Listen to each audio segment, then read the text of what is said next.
Hello, it's James, and I'm back in my almost shop again. Still working on it. Stay tuned.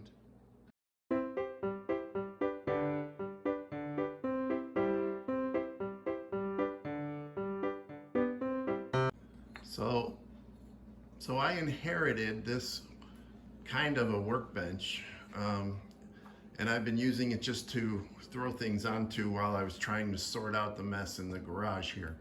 But today I'm going to be taking this whole bench out and getting rid of this plastic cupboard there.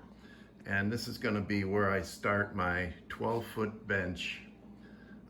It'll be 12 feet long, it'll be 32 inches away from the wall, and it's going to have 16 drawers in it, and it'll be basically divided into six bays, 2 feet, roughly 2 feet each. And the center two will just be open with no drawers, and I'll be storing my green wooden roll-around carts that have drawers in them. I'll be storing them in there to make more floor space. And then there'll be 16 drawers where I can start storing all the things I have in boxes and things I have laying around, so I can really start making the shop equipment that I'm going to be making. Okay, it's a little bit later. I got that bench out of here, and I'm starting to add the cleats to the wall that will hold the partitions that will become the bench. So that's a 4-foot section, then the next piece will be an 8-foot section, so we'll have 12 feet of bench. And I'll be back once all the cleats are up.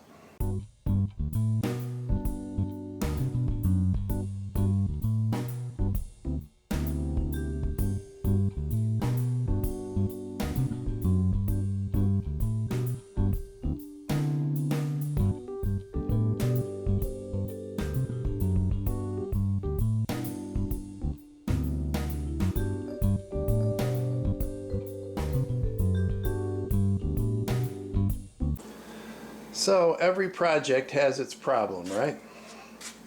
So here's the deal. This is the cleat here at 33.25 inches off the floor. And then this piece of partition that sits in this 2x4, the 2x4 groove is 1.5 inches deep, which leaves 2 inches of 2x4 under it, and that allows me to shift it back and forth to level it because the garage slopes that way. So what I was going to do is cut a notch in the partition that fits this cleat, and then cut another one in the bottom that'll fit another cleat at the bottom. But like any project, we ran into problems over here. See this plug? They must have run wires under it and across, because I can't screw into any of these locations into the studs because there's metal plates there that go 6 inches right where I wanted to mount this cleat. So I'm gonna have to refigure and mount it at the top of this partition. So we're gonna just start over and see where we end up. Okay, well, I thought I'd show you one of the finished, well, not completely finished, but one of the partitions and the preparation that it takes. This is for the top cleat, and then this is for the cleat on the wall at the top, the cleat at the bottom, and then this is a cutout because the floor has like a curb in some of the wood, so it's like a 3 by 6 inch cut. And then, sorry for the quick camera movement, and then of course I had to cut the 2x4 with the cleat at the bottom, and so we will see how this installed. Here's one that's completely installed, and what I did is I glued and nailed little triangular blocks to keep it square and to keep it in place. And then the cleat at the bottom, this is the 4-foot piece. There'll be another 8-foot piece over there. I construction adhesive and bolted to the floor. And so now this is all level here, and it's all square this way, and it's all plumb this way. So we go on. I only have to do 6 more. Well, this is the panel I just showed you, semi-installed. I had to make changes on this one because it turns out my wall is not plumb. I don't know if you can see that. So I had to scribe the board and then go and cut it again. And then it's now level. It's against the wall. And I assure you that the back of the panel is at the bottom of that dado in the 2x4. And to show you the slope of my floor, look at how much it's up. This one was even worse, but it's because back there where they made the corner, it's just really high right against the wall there. So this is the only method I could think of without putting shim shingles under the whole bench to get it level. So I will have to make some adjustment here. It's not totally level across the front. So we'll be fixing that soon. All right, well, I have just completed the installation of all 7 partitions. They're all almost absolutely plumb and square. Now the top cleat is going to go in across all of these, and I do have to do a little bit of up and down shimming by a couple of thousandths to keep things level.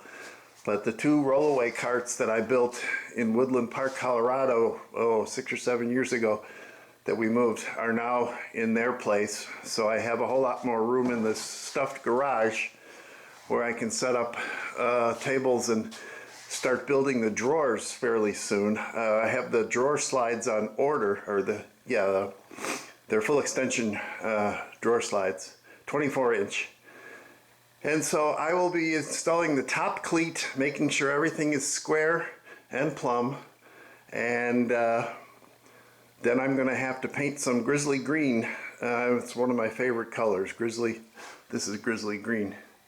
So I'm going to be painting what you can see and probably putting a 3/4 inch pine face on all of the exposed plywood. So I'll be back. Stay with me. I've got the partitions in, all the trim on, the nail heads filled and sanded, and the trim, all the exposed parts of the frame have been painted grizzly green. The next thing is to come up with a jig for hanging the drawer slides, and I'll be back for that. Stay tuned.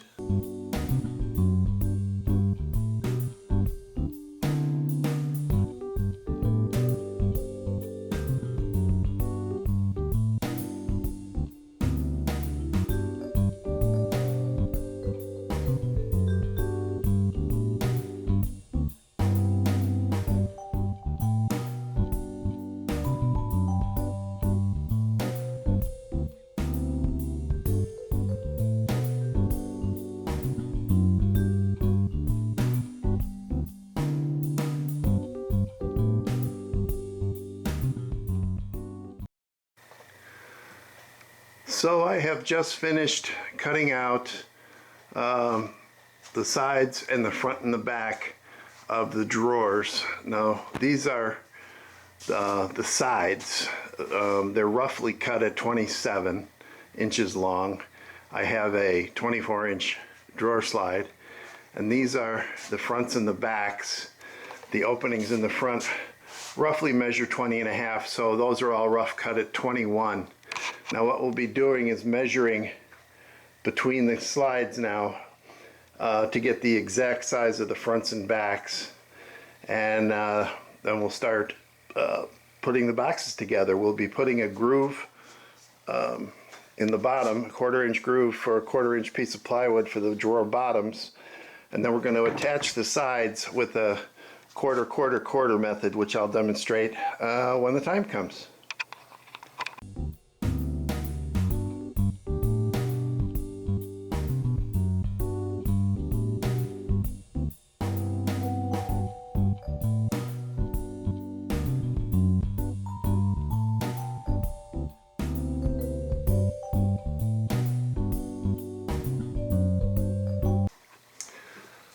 Okay, so you saw me putting grooves in the bottoms of all of my fronts and backs. So these are the grooves for the bottoms, and then I just recently put in a 1/4 inch groove dado for the sides. Now this dado will hold the bottom of the drawer, and this dado is going to align with the side of the drawers. And we made a rabbet that fits into this dado, and so when it's assembled, it looks, well, let's go over here. It looks like this. So when it's glued and pin nailed, it's going to be a terrifically strong joint. And they call this the quarter method because it's a 1/4 inch groove, a 1/4 inch dado, excuse me, 1/4 inch rabbet, and it's a 1/4 inch from the fence. Well, this ends part 1 of my awesome workshop workbench. And again, this was based on Norm Abrams' New Yankee Workshop workbench. So part 2 will be the assembly of the drawers, putting the drawer glides on, putting the drawer fronts on, and basically finishing it all up. So thank you for watching part 1. Click on the subscribe button, click on the like button if you like this video, and then click the little bell to be notified when the next video comes up. So thanks again for watching, and we'll see you again real soon.